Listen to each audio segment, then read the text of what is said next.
네, 다음은 삼류형입니다. 삼류형 기출문제 먼저 파악해 볼게요. 7회 때와 마찬가지로 이제 로지스틱 회귀 분석에서 세 문제, 그리고 다중선형 회귀에서 세 문제가 나왔고요. 먼저 로지스틱 회귀 분석 먼저 보면 주요 키워드는 이제 유의한 변수, 유의하지 않은 변수가 될 수 있고요. 회귀 개수, 오지비 이런 게 주요 키워드였고, 문제를 보면은 1-1은 로지스틱 회귀 분석을 진행한 후에 유의하지 않은 변수의 수는 몇 개인가? 라는 문제가 나왔었고요. 아마 문제상에 독립 변수는 총 15개였을 거고 유의한 변수가 3개였다면 우리가 유의한 변수를 어떻게 고르죠? 네, 해당 변수에 분석한 이후에 p-value 값이 0.05보다 작으면 이제 유의한 변수라고 할 수 있겠죠. 물론 문제에서 이제 유의 수준을 5%로 주냐 안 주냐 뭐 이런 문제가 있긴 한데 통상적으로 이제 5%로 하기 때문에 0.05보다 작다고 하면은 유의한 변수입니다. 유의하지 않은 변수는 15개에서 이제 3개를 빼니까 12개가 되겠죠. 두 번째 문제는 이제 위에서 구한 거 중에 유의한 변수로만, 위에서 이제 3개가 유의한 변수였잖아요. 이 3개의 변수로만 가지고 로지스틱 회귀 분석을 진행한 후에 그 변수들의 회귀 개수의 합계를 구하는 문제였습니다. 여기 지시사항이 있었을 건데 아마 이제 절편항도 포함하라고 했을 거기 때문에 3개의 변수 그리고 절편항까지 포함해서 총 4개의 회귀 개수의 합계를 구하는 문제였을 거고요. 1-3번 문제는 이제 문제 2에서 구한 그 로지스틱 회귀 분석 모델에 A 변수가 5단위 증가하면 OGB는 몇 배로 변화를 하는지, 보통 우리가 A 변수가 뭐 1단위 증가하면 OGB가 몇 배로 변하는지는 이제 배웠을 텐데 쉽게 이해를 하셨을 텐데 5단위가 증가한다고 하니까 조금 헷갈려 하셨던 분들이 계실 것 같아요. 그래서 이 부분은 좀 이따가 다시 조금 자세하게 설명을 드리기로 하고요. 다중선형 회귀는 이제 주요 키워드가 p-value, 회귀계수, r-스퀘어 값, 예측값을 구하는 거였고 2-1 같은 경우는 모델링을 한 후에 다중선형 회귀로 분석을 한 후에 p-value가 가장 작은 변수의 회귀 개수 값을 구하는 거, 그리고 1에서 구한 다중선형 회귀 모델의 결정계수, 이제 성능 지표죠. r-스퀘어 값을 구하는 문제가 나왔었고요. 그리고 1에서 구하는 모델에다가 A 변수, B 변수, C 변수의 값이 어떤 특정 값일 때 모델이 아웃풋으로 주는 그 Y 값은 얼마인가, 얼마로 예측되겠는가, 이런 문제가 출제가 됐었습니다. 그래서 요 문제들을 다시 조금 유사한 것으로 예제를 만들어서 같이 한번 풀어보도록 할게요. 네, 3형 실전 예제풀이 같이 한번 진행을 해볼게요. 첫 번째는 이제 로지스틱 회귀 분석이고요. 총 15점 배점되어 있었고 각 소문제당 5점씩, 그래서 3개 문제가 있었습니다. 예제 문제 일단 3유형 1번 볼게요.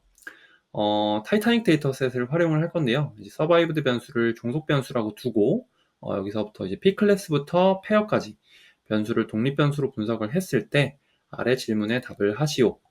모든 답은 이제 반올림해서 수수점 둘째 자리까지 구하면 되는 문제입니다. 1-1은 전체 데이터를 모두 활용을 해서 로지스틱 회귀 분석 진행을 하고요. 여기서 이제 유의하지 않은 변수의 수 구하는 문제고, 1-2는 이제 1번에서 구한 그 모델에서 유의한 변수만 사용을 해가지고 로지스틱 회귀 분석을 진행을 했을 때 회귀 개수의 합계를 구하는 문제, 그리고 만약 AG 변수가 5단위 증가를 하면 OGB는 몇 배로 변화하는지 요거 이렇게 같이 풀어보도록 하겠습니다. 데이터는 여기 이제 C4 라이브러리에 있는 타이타닉 데이터셋을 활용을 할 거고요. 데이터셋 이렇게 불러오면 이렇게 되죠. 서바이브드가 종속 변수고요. 나머지가 이제 독립 변수인 걸 확인을 할 수가 있습니다. 제가 핵심적인 내용만 쭉 진행을 할 거니까 문제를 한번 풀어보시기 바랍니다. 이제 스태치 모델 라이브러리를 사용을 할 건데 일단은 독립 변수와 종속 변수를 이렇게 설정을 할게요. 뭐 x, y로 두셔도 되고 여기는 원하시는 변수명으로 사용을 하시면 됩니다. 일단 저는 트레인 데이터셋은 이렇게 독립 변수만 담고요. 종속 변수는 이렇게 트레인 데이터셋에 종속 변수는 이렇게 담겠습니다. 모델링 이제 로짓 함수 쓸 건데요. 스태치 모델즈 API 이제 SM 불러와가지고 우리가 했던 것처럼 주의해야 될 거는 상수항을 추가를 해줘야 된다는 거죠.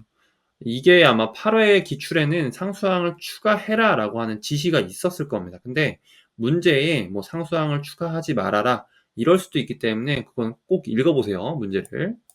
이렇게 해서 상수항을 하나 추가를 하고요. 그런 다음에 sm.logit 해가지고 ytrain, xtrain 요거 순서 주의하세요. y가 먼저 옵니다. 여기는 핏을 한 다음에 서머리, 모델 로짓, 여기다가 지금 모델을 담은 거기 때문에 서머리 해서 이렇게 서머리 변수에다가 담고요.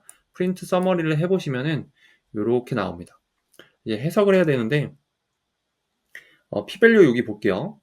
p-value가 이제 0. 유의 수준 5%에서 5% 하에서 0.05보다 작으면 유의한 변수고 0.05보다 크면은 유의하지 않은 변수거든요. 그래서 지금 유의하지 않은 변수가 한 개 있습니다. 이 상수항에 대해서는 별도로 이렇게 뭐 유의하다, 유의하지 않다 이렇게 평가를 하진 않아요. 상수항이 추가된 모델에서는 그냥 이렇게 두시면 됩니다. 그래서 결과적으로 이렇게 쓸 수 있죠. 이 결과를 여기 코에피션트 따가지고 여기 절편은 콘스탄트는 여기 3.4010 쭉 변수마다 회귀계수를 볼 수가 있고요. 유의하지 않은 변수는 여기 보죠. 여기 p-value 값이 0.05보다 컸던 페어 변수 하나입니다. 그래서 정답 1-1은 한 개라고 보시면 되고요. 두 번째 문제 풀어볼 건데 그럼 이제 유의한 변수만 가지고 다시 모델링을 하는 겁니다. 그래서 페어 변수를 빼고요. 페어 변수를 빼고 이렇게 독립 변수를 설정을 하고 동일한 과정으로 진행을 해보면 쭉 내려보면요. 네, p-value 값이 변수가 하나 빠졌기 때문에 조금 달라진 걸 볼 수가 있습니다. 여기 보시면 네, 4개 변수 다 유의한 변수구나 알 수가 있고요. 이제 회귀계수를 출력을 할 수가 있어요. 이게 로지점 이게 파라미터스의 아마 약자 같은데 파람스 해보면은 이렇게 코에피션트 출력해 주거든요. 요것도 한번 같이 보시고요. 요거를 썸하면 되겠죠. 그래서 모델점 로짓에 담겨있는 이 파라미터 코에피션트를 썸을 할 건데 여기까지는 이제 썸이고요. 라운드 함수 쓰면은 이제 소수점 둘째 자리까지 구하는 거잖아요. 그래서 정답은 2.45가 되겠습니다. 네, 요것도 문제에서 변수의 회귀계수만 다 더해라 이럴 수도 있어요. 그러니까 여기는 지금 그 절편항이 포함되어 있는 거잖아요. 이게 포함되는지 안 되어 있는지도 문제 지시사항을 꼭 잘 보시기 바랍니다. 세 번째는 에이지 변수가 5단위 증가를 하면 로지 레이쇼는 몇 배가 증가하는가?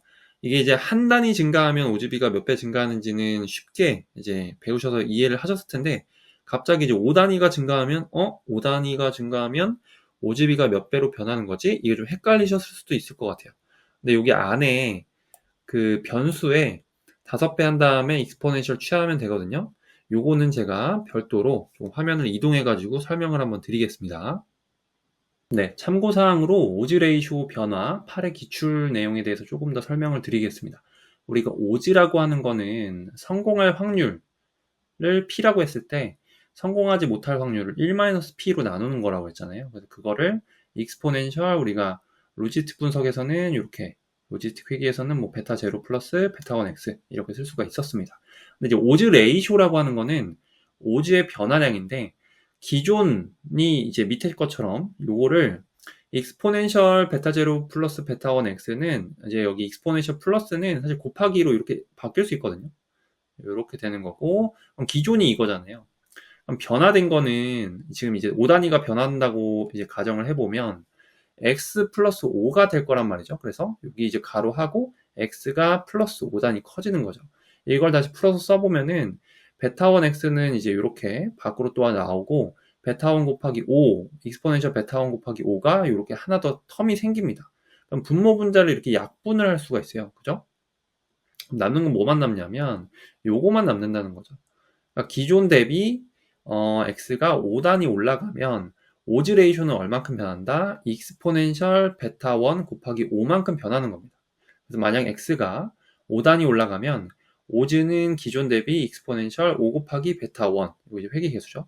요만큼 증가를 하게 되는 거고 그게 뭐 5가 아니라 a 단위라고 하면은 이제 기존 대비 익스포넨셜 a 곱하기 베타 1만큼 증가를 하게 되는 겁니다. 우리가 이제 1단위 올라갈 때 익스포넨셜 베타 1만큼 증가한다고 했었잖아요. 근데 그게 앞에 사실은 1이 어차피 곱해도 같은 값이기 때문에 여기 1이 있는 거다. 이렇게 이해하시면 될 것 같습니다. 네, 그러면 이어서 설명드릴게요. 그래서 에이즈 변수가 이제 5단위 증가를 하면 오즈비는 익스포넨셜 곱하기 그 회귀계수 곱하기 5만큼 증가를 하게 되겠죠. 그래서 이렇게 모델 언더바 로짓 파람싸 보면은 요 회귀계수를 다 알 수가 있고 그거를 익스포넨셜 요 안에 넣어가지고 5배 하면 리절트에다가 담으면요. 요 전체에 대한 값을 이제 출력을 하면 요렇게 나오고, 그죠? 이렇게 나오고, 내가 age 변수의 요 회귀계수만 별도로 인덱싱을 하고 싶다. 이제 result 2라고 하는 거는 이제 파이썬에서는 세 번째 거죠. 0이 첫 번째 거기 때문에 이렇게 요 값을 불러와서 라운드함 쓰시면은 0.8. 그래서 정답은 1-3번의 정답은 5GB가 0.8배 증가한다. 이렇게 볼 수가 있습니다.